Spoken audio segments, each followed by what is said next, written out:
Hello everyone and welcome back to Don't Do This Guide. In today's episode, we're diving into the essential world of pruning. We'll be exploring the do's and don'ts to help you keep your garden thriving, ensuring your plants are healthy and happy. But before we get started, if you find any value in our content, please hit that like button and subscribe to our channel for more gardening tips and tricks. Now you might wonder why we prune at all. Imagine a window in your home, a window that's meant to let light in. Over time, if left unattended, that window can become obscured by overgrown vines, dust, or grime. The same applies to our plants. Pruning is essentially about opening up those windows, allowing light and air to reach every part of the plant, encouraging healthy growth. It's about removing the dead, diseased, or dying parts, allowing the plant to focus its energy on new growth. Think of it like this. Every cut you make is a decision, a gentle nudge in the right direction, guiding your plants to become the best versions of themselves. Pruning can help prevent the spread of diseases, improve fruit production, and even rejuvenate older plants that might seem past their prime. So whether you're a seasoned gardener or just starting out, remember that pruning is a journey, not a race. Now let's talk about the do's of pruning, the things that will set you up for success in your gardening journey. First and foremost, timing is crucial. Knowing when to prune can make all the difference. Pruning at the wrong time can leave your plants vulnerable to disease or even prevent them from flowering. This can be detrimental to the health and beauty of your garden. As a general rule of thumb, it's best to prune most flowering shrubs and trees immediately after they've finished blooming. This ensures they have enough time to recover. This allows them ample time to recover and produce new flower buds for the following year. A well-timed prune can lead to a more vibrant and lush garden. For those plants that flower on new wood, such as roses, it's best to prune them in late winter or early spring, just as new growth begins to emerge. This encourages robust growth and abundant blooms. Next up, let's talk about tools. The right tools can make your pruning tasks easier and more effective. A good pair of secateurs, or hand pruners, are a must-have for any gardener. They are perfect for making precise cuts on smaller branches and stems. Make sure they're sharp, as a clean cut is less traumatic for the plant and heals much faster. Dull tools can cause jagged cuts that may harm your plants. For thicker branches, you'll need a pair of loppers. These are designed to handle branches that are too thick for hand pruners. And for larger trees, a pruning saw might be necessary. This tool is essential for cutting through large, tough branches.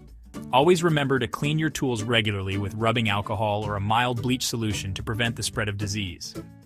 This simple step can protect your entire garden. When it comes to the actual pruning technique, the key is to be decisive but not reckless.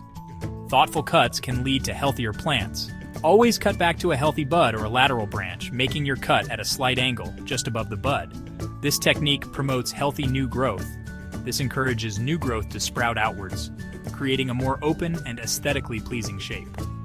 A well-pruned plant not only looks good but also thrives better. Different plants have different needs, so it's essential to do your research and understand the specific requirements of the plants in your garden. Knowledge is key to successful gardening. Right, let's move on to the don'ts of pruning, those common mistakes that can often do more harm than good. Pruning is an essential part of plant care, but it must be done correctly to ensure the health and vitality of your garden. First and foremost, avoid pruning in the heat of the day or during periods of drought. The intense sun and lack of water can put additional stress on your plants. Just like us, plants need time to recover after a good prune, and doing so under harsh conditions can stress them out, making them more susceptible to diseases and pests. It's best to prune during the cooler parts of the day or when the plant is well hydrated. Next, avoid the temptation to over-prune. While it might seem like more pruning will lead to a tidier garden, it can actually do more harm than good. Over-pruning can weaken a plant, making it more susceptible to disease and reducing its overall vigor. A weakened plant is less able to fend off pests and recover from environmental stresses. Another common mistake is using the wrong tools for the job. The right tools make a significant difference in the quality of your pruning. Using dull tools can crush and damage plant tissue, leading to slow healing and potential disease entry points. Always ensure your tools are sharp and well maintained. Similarly, using tools that are too small for the job can result in ragged cuts that are difficult for the plant to heal. This can leave the plant vulnerable to infections. When it comes to making those cuts, avoid leaving stubs. Stubs can be detrimental to the plant's health.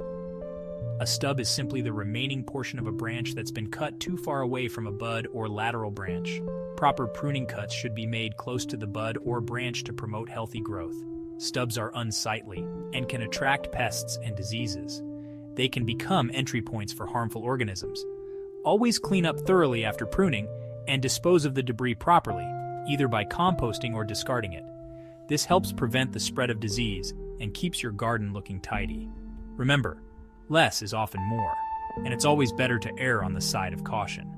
Pruning is an art and a science, and with careful attention, you can keep your garden healthy and beautiful. Now, even with the best intentions, it's easy to make a few mistakes along the way.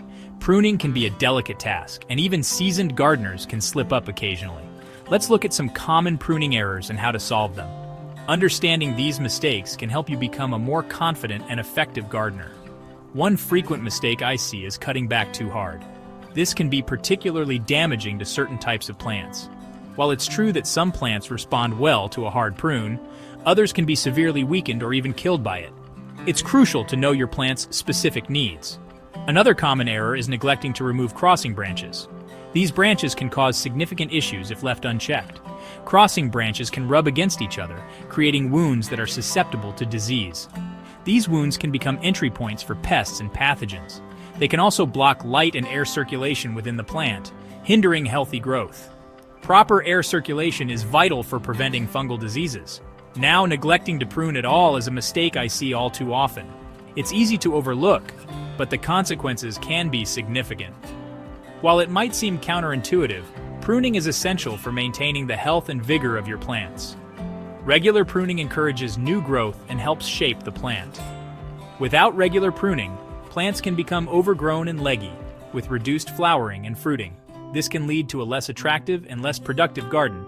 Make it a habit to give your plants a light prune at least once a year, even if it's just to remove dead or diseased branches. This simple step can make a big difference in plant health. Another common mistake is ignoring the natural shape of the plant. Pruning should enhance, not fight against, the plant's natural form. Each plant has its own unique growth habit, and it's essential to work with this natural shape when pruning. Understanding your plant's growth pattern can guide your pruning decisions. Forcing a plant into an unnatural shape can stress it and make it more susceptible to problems. Now, let's delve into the specifics of pruning different plant types. Each type of plant has its own unique growth habits and pruning requirements. Trees, for instance, often require a more structural approach to pruning. The goal is to establish a strong framework of branches that can support the weight of the tree as it matures. This might involve removing competing leaders, branches that are growing too close together, or branches that are growing inwards towards the center of the tree. Shrubs, on the other hand, are often pruned for shape and size. The goal is to create a compact and bushy habit, encouraging an abundance of flowers or foliage. This might involve heading back or pinching off the tips of new growth, which encourages lateral branching and a fuller, bushier appearance. Flowering plants require a slightly different approach, depending on whether they bloom on old wood or new wood. Plants that bloom on old wood, such as lilacs and forsythia, should be pruned immediately after they finish flowering. This allows ample time for new growth to develop, which will produce flowers the following year. Fruit trees are often pruned to maximize fruit production. The best way to learn how to prune specific plants is to do your research and observe how they grow in your garden. Now, before we wrap up, let's talk about safety. Pruning can be a physically demanding task, and it's important to take the necessary precautions to protect yourself from injury. First and foremost, always wear appropriate safety gear. This includes gloves to protect your hands from thorns and cuts, safety glasses to shield your eyes from flying debris, and long sleeves and trousers to protect your skin from scratches. When using ladders, always ensure they are placed on firm, level ground and that someone is holding the ladder steady for you. Never overreach when pruning from a ladder, and always move the ladder to a new position rather than reaching too far. Be mindful of power lines when pruning trees, and always assume that a power line is live, even if it appears to be inactive. When using power tools such as hedge trimmers or chainsaws, always follow the manufacturer's safety instructions carefully. Stay hydrated by drinking plenty of water and take breaks when needed. Listen to your body, and don't be afraid to stop and rest if you're feeling tired or sore. Pruning is both an art and a science. It can seem daunting at first, but with these do's and don'ts, you're well on your way to mastering the basics. Remember, the goal of pruning is to enhance the health and beauty of your plants, not to harm them. If you found value in this video, please give it a thumbs up and subscribe to Don't Do This Guide for more helpful tips. Your support helps us create more content to help you avoid common mistakes and become a gardening pro. Thanks for watching and happy pruning. If you have any questions or tips of your own, feel free to leave them in the comments below.